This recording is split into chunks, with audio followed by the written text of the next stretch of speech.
Shenandoah University, home of the Hornets. The Shenandoah baseball team ended the 2008 season 20-20, just 6 years after Kevin Anderson became the head coach.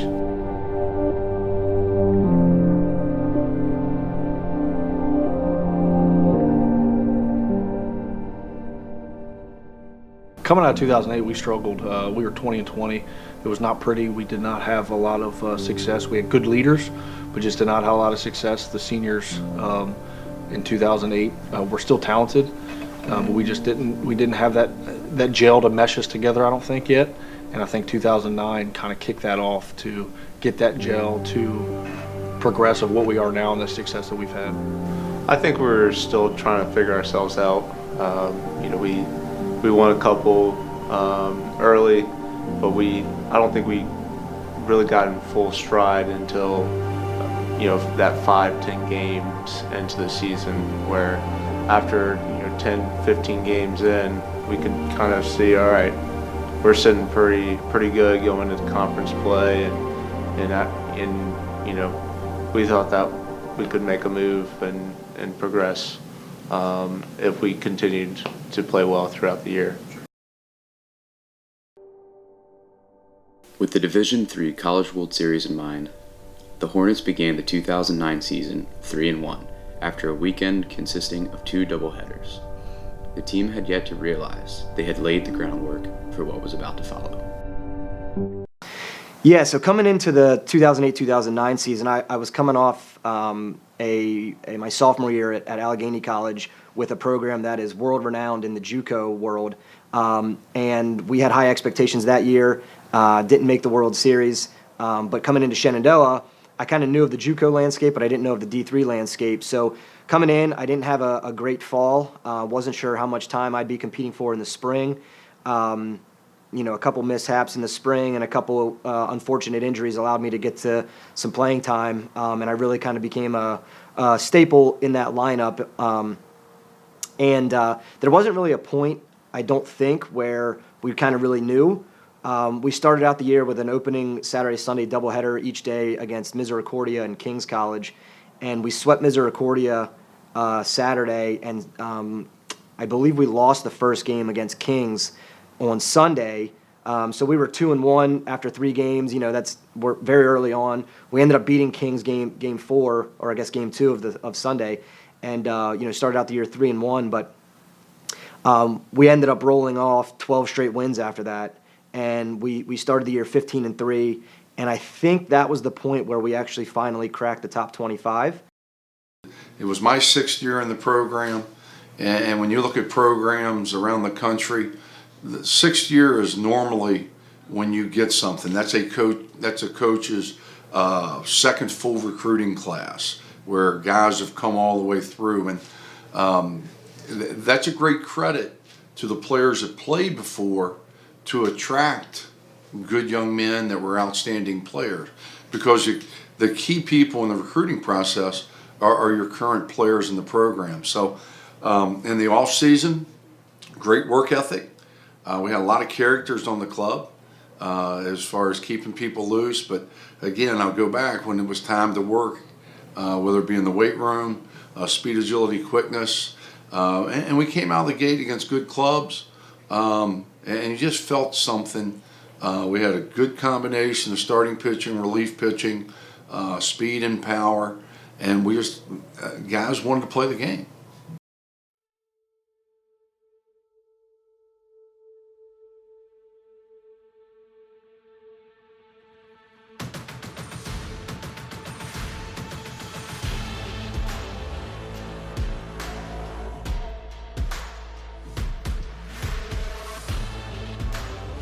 The Hornets went on a run of 14 wins out of 16 games with an 11-game win streak, thus making it the best start to a Shenandoah University baseball team season in school history.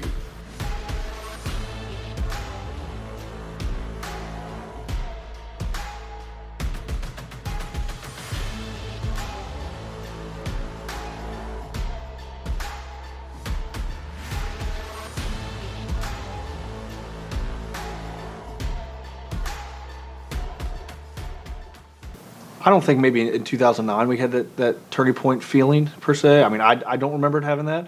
I just remember winning and loving that feeling and going through and just making us better every game. Practices were great. Coach was great. We meshed very well. And I think that we don't necessarily had a turning point per se, but I think after that, the years after that, we had that feeling of this is expected, this is what you do, and this is how you get there. After the early season success, the team finished the year with another 14 wins, ending the season with a record of 28-6, booking a spot in the USA South Conference tournament. They reached the championship and lost twice. The 2009 team, very talented. We had power. We had speed. We had some good starting pitching. We had some good relief pitching. But what we had were just guys that loved to play baseball. They loved to compete. And if you played any one of those guys in Tiddlywinks, they're going to beat you. They're going to find some way to get it done. And you know, life, and I see all the success that these guys are having now. It just carried right over from the field right into life. Yeah, so heading into conference tournament, I think we actually, I can't remember, we were maybe 7-7 in the conference that year. We ended up getting like a 4 seed out of the 7 USA South teams, I believe, 3 or 4, because they do it based on conference rankings and not overall ranking, obviously. And we opened up against Greensboro, which we hadn't actually played in the regular season. Our weekend series against them in Greensboro got rained out. And they were a very competitive team. We ended up beating them game 1. Believe we beat NC Wesley in game 2, Christopher Newport game 3. So I didn't have any personal expectations myself going into conference tournament. It had been my first conference tournament at Shenandoah. But kind of coming in, we rolled off 3 straight wins, and here we are in the driver's seat. And going into Sunday, and we played NC Wesleyan, and they ended up having to beat us twice. Unfortunately, they ended up doing so. And they took 2 wins from us, and they took the conference tournament. We lost to North Carolina Wesleyan, I think 2 games in a row. I think what we lost. So we weren't sure if we were going to get the bid, the Pool C bid, because we weren't an automatic bid. We thought we had a good enough record to get in. I remember sitting at Justin Kellaway and Jason Eber's house, because the stuff came after midnight. The polls came out after midnight, or 2 a.m. or something like that. Is when all the openings came out. And I remember sitting there just waiting and waiting and waiting. We brought the bus back home. We weren't sure. We didn't know. Shenandoah had never been to a regional before. We didn't know how this process was going to work, right? We knew we had a chance at an at-large bid. I believe we were something like 34-8 at the time, 33-8, something like that. So we had a strong record. Coach really kept us modest and humble. He kept playing the card like we weren't sure what we were going to get. So up until we'll call it Selection Sunday, we practiced every day like we were still in it. We were practiced every day like we knew we were going to regionals. The mindset never changed. Obviously, we were bummed for not getting the conference title, but the mindset never changed. We practiced just as hard for the final few weeks. I think we actually might have had a game or 2 around there as well. So we had to wrap up the season, and then we got our at-large bid, and we got a 2 seed to the South region, and we opened up against a pretty good D3 powerhouse in Johns Hopkins. So we knew we had to prepare, and we were ready to go. Obviously, we weren't in high spirits, but I think we still liked our probability of getting in. We had a solid wins. Whenever you get to 30+ wins, that's usually a good sign. Some people didn't really like our strength of schedule, but in the end, it got us there. And we were kind of surprised when on Selection Sunday, when I think we were the 2nd or 3rd seed, we were kind of surprised on being that high up compared to some of the good teams that were in that regional. The The Hornets' strong regular season record earned them a Pool C at-large bid in the 8-team Division III South Regional Tournament. Our mindset was always, in that whole year, I think that's why the mindset was, our mindset the whole year from the 08 team to the 09 team changed, because we had guys that we got after it. It was the no-nonsense stuff that we just went and played. We had talent. Not that we didn't have talent in 2008, because we did, but 2009 we had that talent and used that talent right and went through and just had that mindset of winning all the time. So it was nothing, when we got the message of we're going to go to regionals, it was okay, let's go win it. It was a little bit different, just in the sense that you didn't have to worry about any schoolwork. You could focus all your attention to baseball.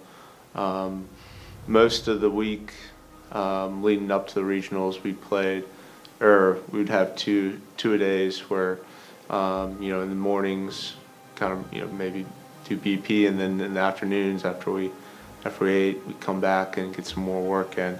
So that was a little bit different, having that much time just delegated to the baseball aspect and not having to worry about class or anything else like that. Just getting there that week was, for me personally, was big, because I wanted to beat Salisbury. I wanted to crush them, just for personal reasons. We never got to play them there because they went 2 in Q. They were done, which was perfect. But so I think that week was the same kind of method we had all year, which is get down to business. We were ready to go. We were ready to play. Coaches prepared us. We had scouts. We had extra guys there. We went and put a little time in. We ate well at the Italian restaurant. I remember we ate there a couple times. I think we ate there like 3 days in a row, just because we were winning. I like playing Hopkins down there personally. I played very well against them. I remember playing against York. During the York game, Coach's son fell asleep because it was like really, really late. Cooper fell asleep in the dugout during the game. So he was our bat boy, and he was sleeping during the game, so that was kind of fun. Coach and I just actually talked about that this morning, about Cooper. But we just went down to business and got ready to go and ready to play, and that was the biggest thing that was stressed upon us all year, that we had talent. We knew we had talent, and we just about coming together and gelling together and making it into wins.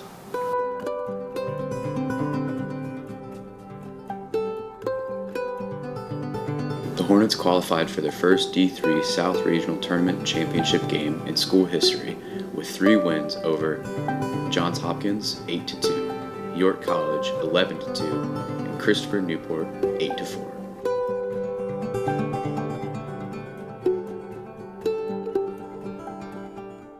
My personal mindset is I like playing in the big game. So, when we played, and even if we didn't lose or didn't win, if we won and I played bad, we won. If I could help win in any way, that's what was always my goal.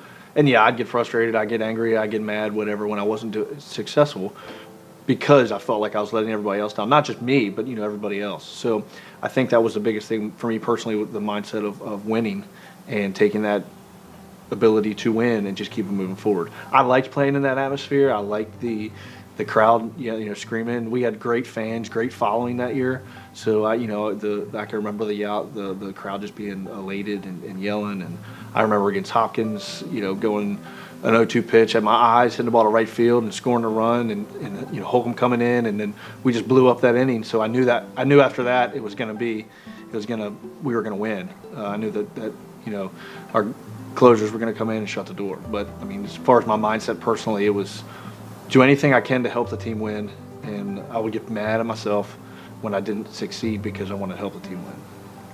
Yeah, going into regionals, like I said, we got the number 2 seed as an at-large, which I think was maybe a little bit shocking to everyone. We didn't win conference. Like I said, we still had that 33-8 record, whatever it turned out to be, going into regionals. So, getting the 2 seed, I don't think was a shock for us, but it might have been for some folks around the D3 world, just given that we didn't win our conference, and here we are getting one of the top, whatever it turns out to be, 8 or 16 seeds in the country. But going into regionals, we had Christopher Newport, who we battled with all year in USA South. They were in the South region. We had NC Wesleyan, who took 2 wins from us to take the conference title. So we knew there was some competition that we had to face in the South region, and let alone one of the top teams in the country in Salisbury was the number 1 seed as well as the host team. So we were going into their turf. They were the host team. They were the number 1 seed. They ended up losing their first 2 games and going home, which was great. But we had a great opponent in Johns Hopkins in our first game as well. And we ended up taking care of them and winning the next 2. And, it was kind of the same mindset as conference. You get there and everything happens back-to-back days. So, we get there, we beat Hopkins game 1, we beat York game 2, and I forget who we played game 3, but here we are, we're sitting 3-0 and going into Sunday, and Hopkins is in the losers bracket coming to face us, and they've got to beat us twice. So there we are again, sitting 3-0, and we've got our first round opponent coming back to face us, and they've got to take 2 from us. Winning out until that championship game, it definitely puts us in a good spot. I remember we played Johns Hopkins early on, and then they had to come back through the losers bracket, and you could definitely tell that they're a little bit more tired than that first game. And so we were pretty confident going into that championship game, and it didn't start off. I think they took the lead, got a 6-7, I think, run lead on us, and then but later on, I think the 6th or 7th, we put up a 9 spot, and that really turned around that game. Looking back at it, once they took that lead, you start to think a little bit on, if we drop this game, well, the next game's going to be a dogfight, and you never know what's going to happen in one game.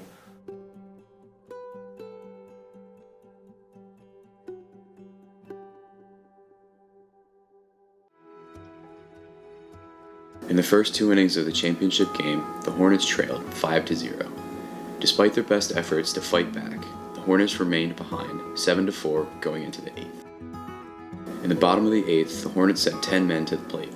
Kevin Brashears, Jesse Henry, Greg Van Sickler, Jason Ebers, John Holcomb had all combined for 4 hits and 7 runs, resulting in Shenandoah University's first lead of the game, 11-7. Of those 7 runs, Holcomb would prove to be the game-winning run after scoring on a wild pitch.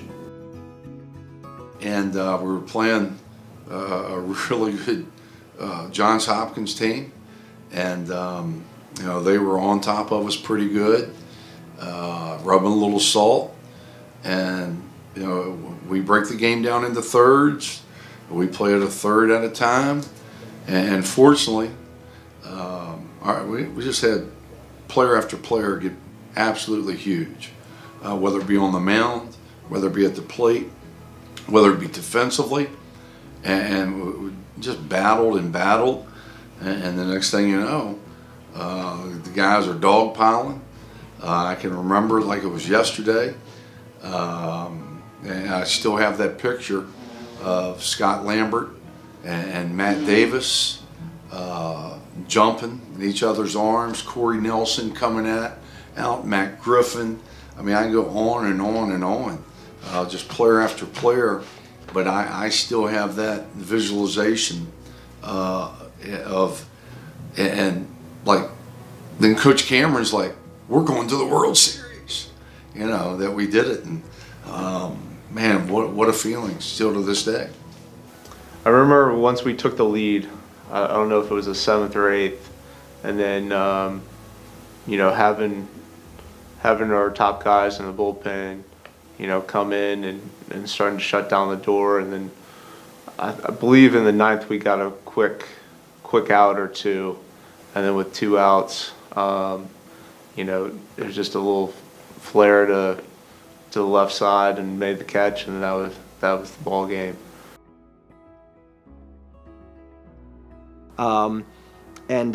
That final out's made, and Scott Lambert and Matt Davis, ironically, were roommates and were the battery in that final inning. They embraced. We all come to the mound, and and tackle them. I'm running out of the dugout with the rest of the guys, and I don't remember where I ended up in the pile, but that was definitely one of the greatest feelings of my baseball career for sure.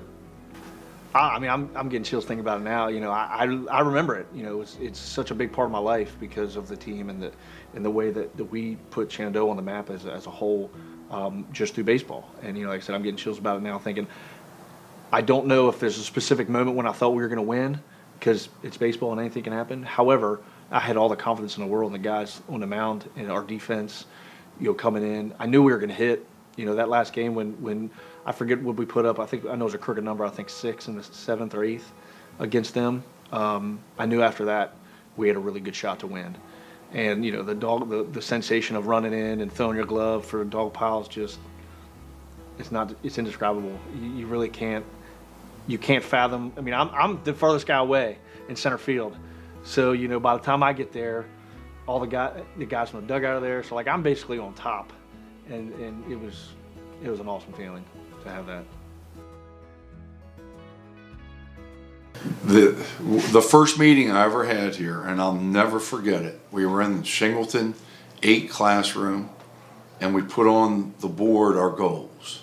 And I said, guys, I want to take this program to Appleton, Wisconsin. And one of the kids raised their hand and said, Coach, we've always gone to Florida for spring break. Why are we going to Wisconsin?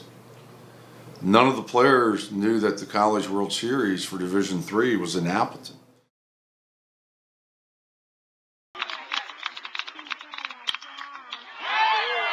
Game over. Shenandoah going to the World Series. Look out, Loretta. Ow, that looks painful.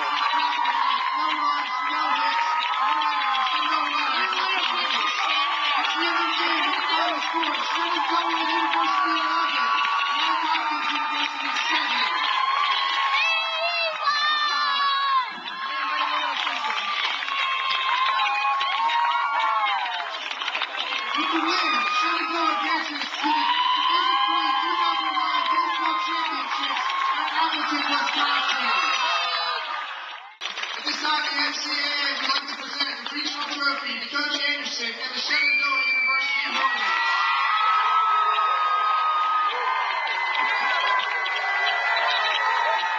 Congratulations to the Hornets who are Hamilton, Wisconsin bound. Shenandoah will make its first ever appearance in the Division III Baseball Championship.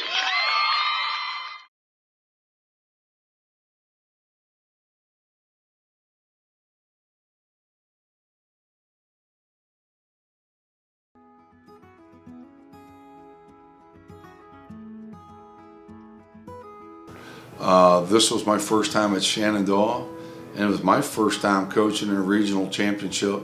And what you try to do as a coach and with your players is, guys, we're just playing a baseball game. You know, everybody knows it's the regional championship, but when you're talking during the game, it's not about winning the game, but the process of the game and what we're trying to accomplish. You know, whether it be a bunt defense or bunt offense or first and third, getting guys not to get caught up in the moment, even though you know what you're playing for. I mean, you're playing for a trip to Appleton, Wisconsin, but you don't emphasize that. And, you know, as a coach, you're trying to keep the poker face on and, you know, your heart's racing. But our guys were focused. They were on a mission. And when you had such a close fraternity of young men pulling for each other, even if you were the guy that maybe was behind the starter, you wanted to see him do well. Two guys, Justin Kellaway and Kyle Kilpatrick, you don't see their names in the stats a lot, but gosh, what great leaders they were. I mean, they would pick up things on other teams. They were always right there. You know, John Holcomb playing second base and right field, and then Josh Simons pitching and playing second. We had steady, you know, Scott Van Dusseldorp at third and Justy at short, Corey at first, and you had Greg pitching and playing first, and he could play anywhere. Kevin Brashears in center, you know, the year he had, unbelievable. Jason Ebers getting his shoulder somehow or another to be ready to play. And we platooned a lot of guys, worked a lot of guys around, pitching staff. Just everybody knew the role and really put the team success in front of personal success. And I'm a firm believer that's why that team was so successful. Yeah, so I think what the culmination of us winning the regional and kind of looking back on it now 10 years later, we had fantastic leadership, guys that held everyone accountable. There wasn't any person on this team, whether you be the 50th guy on the team or the best player on the team, everyone was held to the same standard, and that was from freshmen to seniors. Everyone bought in to the program. Everyone bought into the mission of winning day in and day out, practicing as hard as we can day in and day out, going to try to win a conference, winning a region, going to the World Series, and trying to win a World Series. So our team leaders and our captains really held everyone accountable, and everyone just really bought in that 2009 season. And I really think that was the big turning point, was just the accountability and just the guys on the team holding each other up and up to those standards. To know that as a team what we accomplished, and to be the first team at Shenandoah in the baseball program to do that, something where, even 10 years after the fact, we're still talking about it. And, when those milestones come up, 20 years, 30 years, or hopefully when Shenandoah gets back to the World Series, they'll mention the 2009 and 2010 season. It just kind of makes you think about the team, both 2009, 2010 teams, and the friendships that you have, and what we accomplished together, and all the fun that we had and the memories that we made together.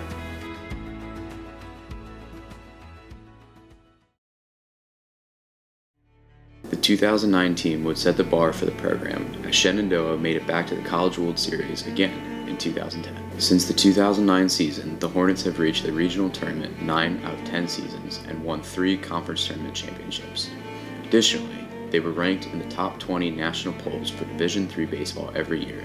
7 times they broke the top 10 ranking. They also held the #1 spot in the country on 2 separate occasions, once in 2011 and again in 2017, both for 3 weeks. The Hornets baseball program is considered one of the most successful programs, not only at the university, but in Division III baseball.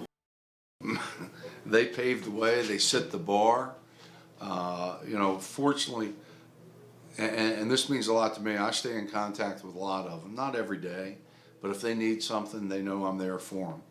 I'll get a text or an email, a phone call, and the current players, I can assure you, they know all about the 2009 team.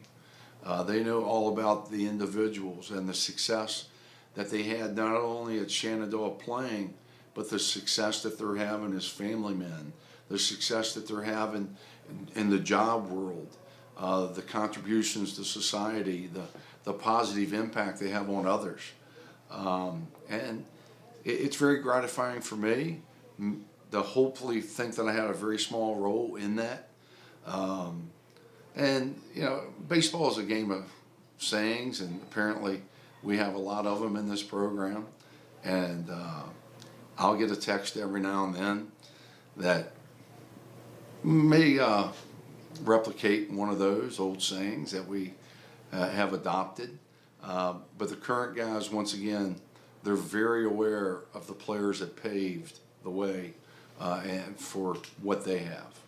The most surprising thing was probably the level of play that Coach expects out of everybody.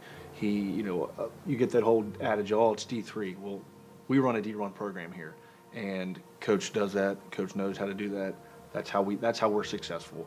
He runs it like a D1 program. He expects perfection, and you get it through the practice, through everything. I think that was probably the biggest thing when I came in as a freshman, was just going through and and the way it came out of the speed of the game and how he expects everything is probably the best thing that could happen to me as a freshman. Yeah, coming to Shenandoah, I was always a pretty good student myself, but Coach Anderson held every one of his players more accountable in the classroom. We were required to sit in the first couple rows. Don't wear your hat in the classroom. Really honestly, just the respect that we were expected to show professors went far above and beyond any of the other sports, at least their requirements in the classroom. Every fall and every spring, Coach would send out emails with the team GPA broken down by class. So everyone was on notice as to whose class was doing better, and it kind of made it a little bit competitive. But we all definitely strive to be successful in the classroom. We talk a lot about finding the right fit here. One, we look for outstanding people. If you're a jerk or prima donna, or you already have all the answers, it's probably not the program for you. We want good people, and we've been so blessed to have good young men from good families. We don't hold hands and sing Kumbaya every day, but our guys, they're good people, and that's first and foremost. Second, we want good students. We want guys to graduate in 4 years. We prefer you to be on the good dean's list, not the bad one. We want guys to understand that you're here to prepare for life after baseball. And when it comes to baseball, if you don't love the game, this probably isn't the program for you, because it's a 6-day-a-week job. And on your day off, you're probably doing something baseball related. And we were so fortunate to have guys pave the way, attract good players, and that has attracted more good players. And hopefully we can continue to do that, continue to improve our facilities, because we're just way behind everybody in the ODAC. And when you start looking at the top 35 to 50 to 7,500 programs, players want facilities. And we're still in the same facility from 2003. Hopefully that's going to turn around. But we still pride ourselves on people. And we'll go back to good people that are good students that love the game of baseball. I mean, at Shenandoah, I think you're going to get a good education. You're going to learn a lot, both in the classroom and then on the field. Coach Anderson and his staff does a great job of not just teaching about baseball, but to teaching about life. I think everyone that you talk about in an interview probably say the same, where he'll get you prepared for life after baseball, and he'll make you grow up in those couple of years that you're there. It's so gratifying to see the young men that we recruited come from high school student athletes to now when they came in, and it's not success. The road to success goes straight uphill. I mean, if it wasn't hard, everybody would be doing it. But for guys to still carry over what they did here into life, that's pretty cool. Yeah, I think the biggest thing from my experience with Shenandoah Baseball and Shenandoah University, if you want to go to a university where you're held accountable, held to a higher standard as a student and an athlete, and you want to play for a coach and a coaching staff that is one of the most prepared, one of the most detailed, and one of the, if not the smartest head coach and all around coaching staff in the country, I think Shenandoah is a good pick for you. If you love playing the game and don't just like playing the game, Shenandoah is the place where you want to be. As a student athlete, the baseball program holds themselves to a higher standard. You're expected to hold yourself to a higher standard on the field, off the field, in the classroom, around campus, in the community. The baseball team, since since my time here and ever since, and I know the guys before me as well, there's a sense of ownership and sense of pride when you wear that Shenandoah baseball jersey, that Shenandoah baseball T-shirt, polo, whatever it turns out to be, on the field, off the field, in the community, in the classroom. If you want to have that sense of pride and sense of ownership, and come to a university that expects that, then Shenandoah is the place for you.